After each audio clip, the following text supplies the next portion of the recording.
Welcome mga ka-For The Body sa ating YouTube channel. At kung bago ka pa lang, i-subscribe nyo po, i-follow nyo po ang channel natin, i-like nyo po itong video na to, then click subscribe and i-hit yung notification bell para lagi kayong updated sa ating lahat ng mga videos. So ito na, panoorin na natin mga ka-For The Bodies. Yes, hello mga ka-For The Bodies. What a beautiful and wonderful day. Dito po tayo sa farm po na to, mula po dyan. Ano po, yan po yung dirt road na barangay road po, papunta po dyan sa property po natin. So pahaba po ito, pahaba. Okay, 1 hektarya po ito mga ka-For The Bodies, at meron na pong kubong kasama. Ano, yung kubo po na kasama, may kuryente na din po dito.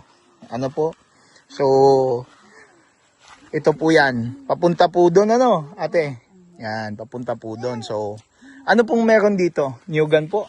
May mga fruit bearing trees, may mga puno. Ano pong puno yan? Ano po niyang marang. Marang yan? Oo. Tapos, yun yung kahoy yung marang na. Kahoy, akala ko marang na prutas. Oo. Medyo luma na din po yung kubo, ano, hindi na may maintain. Ano po? Ano pa po mga puno po dito?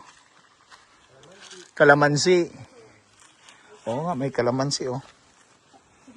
Yan, may saging po. So yung kubo po medyo luma na po siya. Opo. Ano po? Nasa kinatakutan ng may-ari. Okay. So hindi niya nai-stayan to. Ano po? Yan ang problema pag madaming lupa.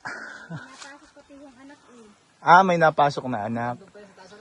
Ano po? So maraming puno po. So nyugan po ito mga ka-For The Bodies. And ito naman po ay murang-mura po ito na binebenta din. So ang kausap natin mismo dito, ayan po, yung nagbabantay at yung may-ari. Ayan po. So may linya po ng kuryente dito. Tubig po, may sapa po dun sa dulo. Pwede po natin makita yung sapa po dun. Tara po, puntahan natin yung sapa.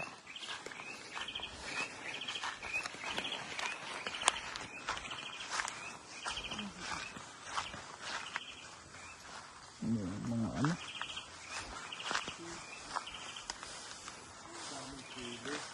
Ano po yan? Alin? May sili. Dami sili oh. Oh? Ay oo, maliliit oh. Mangingi tayo ng sili.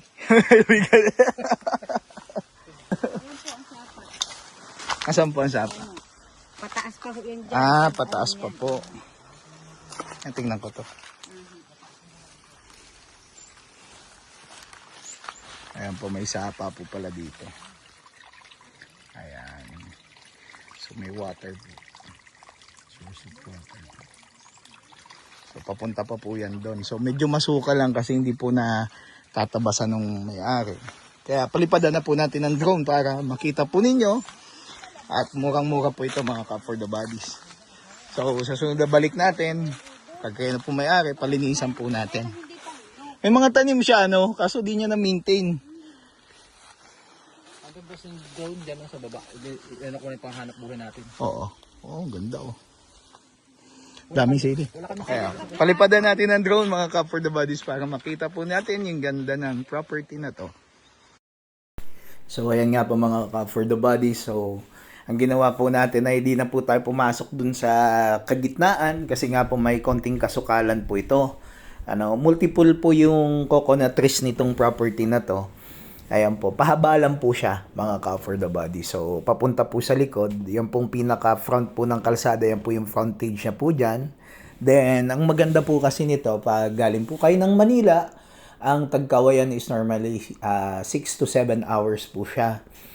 Before talaga, nung hindi pa po inaayos yung Maharlika Highway, kasi medyo madami pong sira yung Maharlika Highway, especially dyan sa may bandang Pagbilao po. Pagbilao, Lopez, yung area na yan, inaayos po talaga.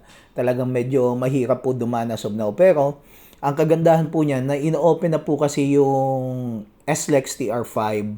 So, pag natapos po yan, around 2032, 2034, po yan yung target po niyan. Ang biyahe po ng Tagkawayan, Quezon will be just only 4 hours from Manila.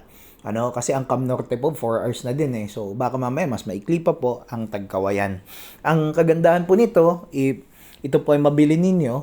As of now po, yung road po niya kung makikita po ninyo, dirt road pa lang po siya. Pero barangay road po yan. Ginagawa po yan ng isisementuhin po yan ng barangay. Pero normally ganito po talaga sa mga farm areas. So yung mga tabi naman po ng mga concrete road talagang medyo mahal na po mga ka-for the body. So pinaka-advantage po ngayon, pag nabili nyo po yung property, pwede nyo pong for investment, pwede nyo din pong paghayupan. Maganda pag medyo masukal, kung mag-aalaga ka po ng kambing at mga baka. So definitely may kakainin po yung mga kambing at baka ninyo. May batis po sa gitna, so may source of water.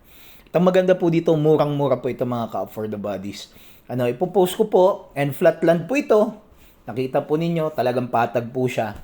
May konting anhay lang po siya paakyat kasi bundok na po yung nasa likod po niya mga ka-for the body. So, itong property po na ito is for sale, titled po, and sa mga interesado po, message nyo lang po ako. May mga new property listings po tayo diyan. Pwede po kayong magtanong, inquire lang po kayo, message po kayo. Kung di ko po kayo mabalikan, definitely baka nasa meetings po tayo. Pero babalikan ko po kayo, just message me. Preferably ko po WhatsApp and Viber. Kasi mas mabilis po ang communications through WhatsApp and Viber. So mga ka-for the bodies, nakita nyo po yung ganda ng property po na to. Roland po ito. So expect nyo po ang farm po talaga ganyan. Iba-ibang klase po. So mga ka-for the bodies, nasa sa inyo na po. At baka dumating yung time na mabili nyo po ito at isa na po kayo sa magmay-ari ng property dito sa Tagkawayan. Maganda po ang bayan ng Tagkawayan. Nagsisimula na po maging urban. Ang dating rural town ng Tagkawayan. Connecting po yan hanggang sa Camarines Sur. Daanan po ito papunta sa Bicolandia, ang Tagkawayan po. So mga ka-for the bodies, hanggang dito na lamang po yung videos po natin. Nagpapasalamat po ako sa lahat ng nanunood ng vlog po natin dito sa For the Land at sa mga masugid na tagapagsubaybay, mga subscriber po. Kita-kita po tayo palagi. Abangan nyo po yung mga videos ko po every 2 to 3 days. Nag-upload po tayo. And thank you very much. Andito po yung contact details natin. Sa ulitin po, sa Diyos lamang lahat ng kapurihan at tanging Kanya lamang. So, bye-bye muna po mga ka-for the body. See you sa ating next videos.